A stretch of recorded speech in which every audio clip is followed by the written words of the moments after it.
Hi, my name is Glenn Martin. I'm the Vice President of Development and Public Affairs at the Fortune Society. Welcome to Both Sides of the Bars, a show hosted by the Fortune Society, where we take a look at the criminal justice system and ask questions about what's working and where there's room for improvement.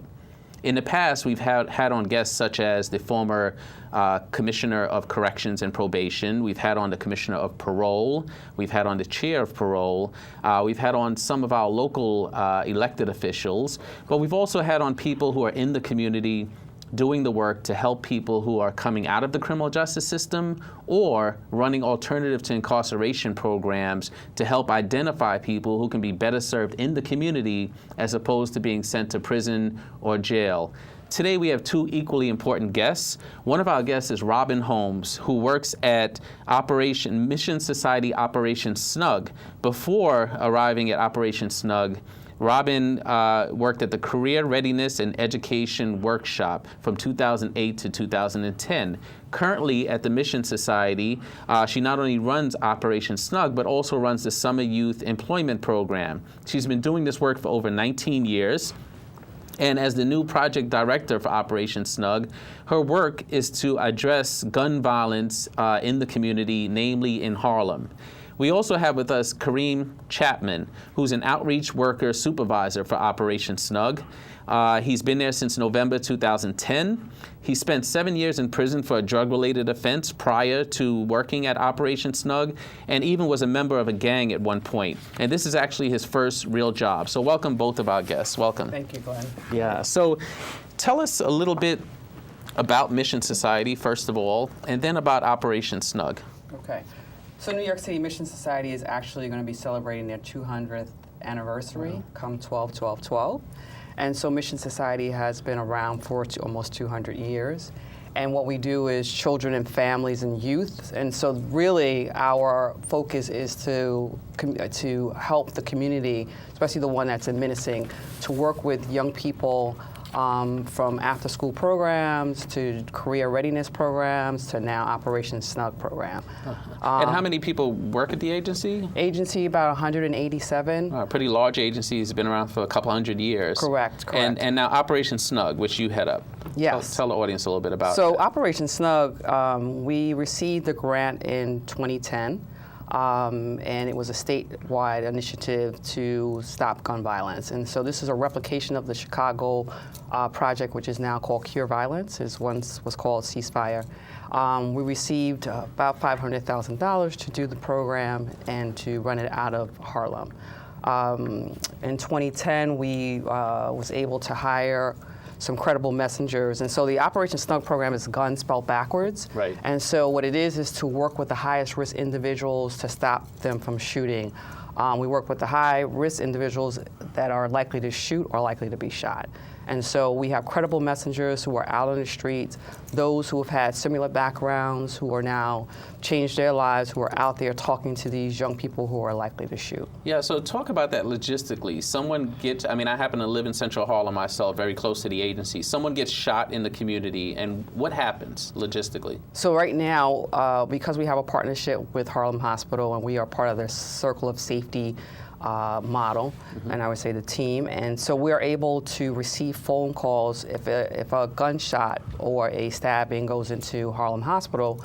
They will call one of our violence interrupters, and they would come in, and then they would really assess this situation. They would do some mediation. They would find out, what happened with this situation, so there's no retaliatory situation happening after that. This happens any time of day or night? Any time of day, 24 hours. Our violence interrupters / hospital responders are very busy. Right. And we have two of them right now. Unfortunately. But yeah, and it's unfortunate that the fact that, right now we respond, it's a target area that we cover. So the target area is from 145th to 127th from Lenox to St. Nicholas. However, if there's a shooting that comes into the hospital, we'll respond to any case that comes into the hospital. And so that keeps them really busy, because the fact that if somebody comes in from, say 115th Street, we are going to be called in to mediate that situation. And I want to come back. I want you to do a little bit of defining of mediate, what really happens. I think our audience are going to want to hear what the details are.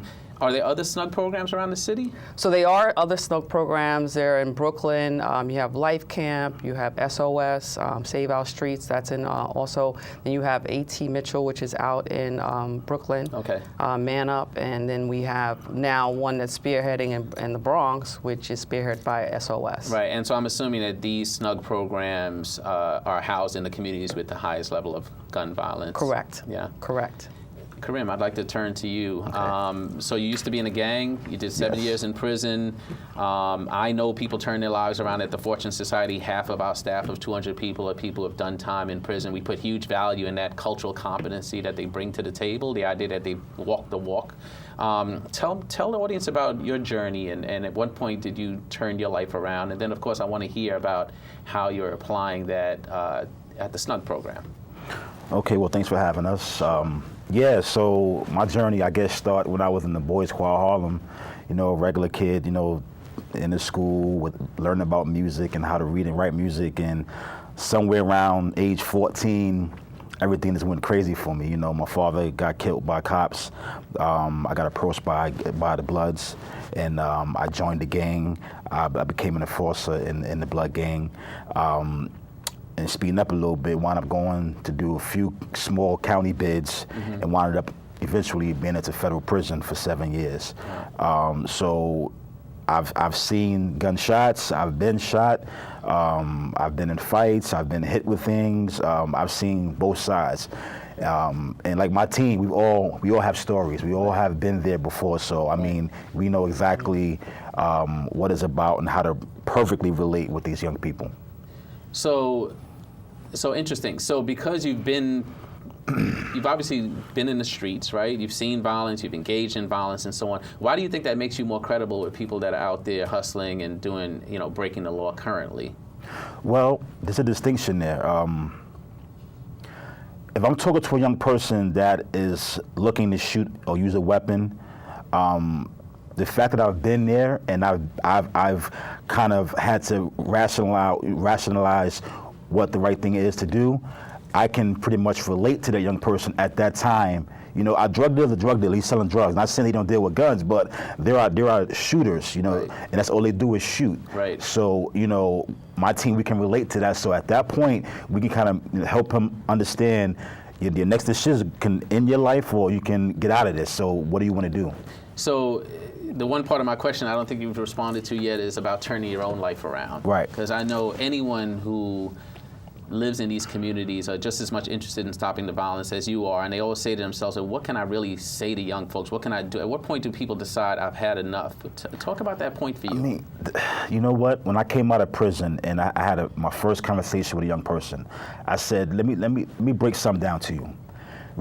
Think of the worst smell you ever had, the worst person you never want to be around, a very small environment that you have to live in for 24 hours a day. You have to be told what to do 24 hours a day. Do you want to feel like that? Do you want to feel that all the time? And that's one of the first things I say to young people. Listen, you don't want to go through that because that is not a good experience. You think you're tough now. When you get in there, you'll be broken down very quickly. So that's what helped me change and not say I don't want to deal with that anymore. It's over with.